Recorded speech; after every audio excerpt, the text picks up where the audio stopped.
ময়দানের প্রত্যেকটা দোকান খাওয়ারের যে এমআরপি আছে তার থেকে দাম বেশি নেয়। আজ গিয়েছিলাম ভিক্টোরিয়া মেমোরিয়াল ক্যাথিড্রাল চার্চ, আর গিয়েছিলাম 27 তারিখে। আপনারা জানেন ভালো করে শুক্রবার দিন ঠিক কতটা রোদ ছিল। সবার প্রথমে মেট্রো ধরে গেট নাম্বার 1 থেকে ময়দানে বেরিয়ে পড়ি। বেরিয়ে দেখি সুন্দর গোলাপি গোলাপি ফুল, হয়তো আজকে কেউ কেনেনি। যেতে যেতে দেখি দা 42 আমার একদম বাদিকে। আর এই সত্যি বলতে এত রোদের মধ্যে বেরোনো হয়তো আমাদের ঠিক হয়নি, কিন্তু আমাদের আজকে একটা বেনিফিটও হয়েছে। তাই তিনজন মিলে চশমা পরে ছাতার তলায় চলে আসি। একটা ছাতায় আমরা তিনজনই ছিলাম। আমি ছাতা আনবো বলে বার করেছিলাম, বাড়িতে রেখে দিয়ে চলে এসেছি। আর প্রথমবার আমি ময়দানটা এতটা ফাঁকা দেখেছি। ময়দানে হয়তো রোদের জন্য আজকেও আসেনি। আর তারপরে টিকিট কেটে আমরা ঢুকে পড়ি ভিক্টোরিয়া মেমোরিয়াল। সত্যি বলতে ভিক্টোরিয়া মেমোরিয়ালটা আজকে একটু বেশি সুন্দর লাগছিল, হয়তো রোদের জন্য। আর ভিক্টোরিয়া মেমোরিয়ালের গার্ডেনটা আমি প্রথমবার ঘুরছি, আর ঘুরতে ঘুরতেই আমার চোখে পড়ে এত সুন্দর একটা বট গাছ, হয়তো এটা 100 বছর পুরনো। যাই হোক, আমরা ওখানে কিছুক্ষণ বসার পরে তারপরে আমরা বেরিয়ে পড়ি আবার একটু ঘোরার উদ্দেশ্যে। সময় একটু লাগারই ছিল, যেহেতু 64 একর জমি নিয়ে আমাদের ভিক্টোরিয়ার টোটাল গার্ডেন। আর ভিক্টোরিয়ার কিছু সুন্দর সুন্দর শট নেওয়ার পরে আমি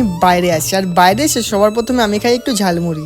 ঝালমুড়িটা 30 টাকা দাম নিলেও কিন্তু এতটা বাজে হবে আমি জানতাম না। সত্যি বলতে খুবই বিতিকিচ্ছিরি ছিল। কাকার মুখের উপরে বলতে পারেন তো কি হয়েছে, ভিডিওতে বলে দিলাম। তোমরাও যদি ময়দানের এখানে 2 টাকা পড়ে থাকতে দেখো, তোলার বলে একদম করবে না। তারপর আসার সময় 5 টাকার ফেভিকুইক 7 টাকা দিয়ে কিনে 2 টাকার কয়েনটা রাস্তার মধ্যে চিপে দেই। আর 2 টাকা দেখে মানুষের মাথাতে একটু ডোপামিন রিলিজ হবে, তাই না? যাই হোক, আমি ক্রিস, আপনারা দেখছেন আমার চ্যানেল কেজি ডেইলি ব্লগ। আমি একটা ছোট্ট চ্যানেল রয়েছে, আপনারা চাইলে সাপোর্ট করতে পারেন আমাকে সাবস্ক্রাইবের দ্বারা। আজকে এই ছোট্ট ব্লগের জার্নিটা এখানেই শেষ করছি। আবার দেখা হচ্ছে নতুন কোনো ব্লগে। ততক্ষণ পর্যন্ত সবাইকে টাটা।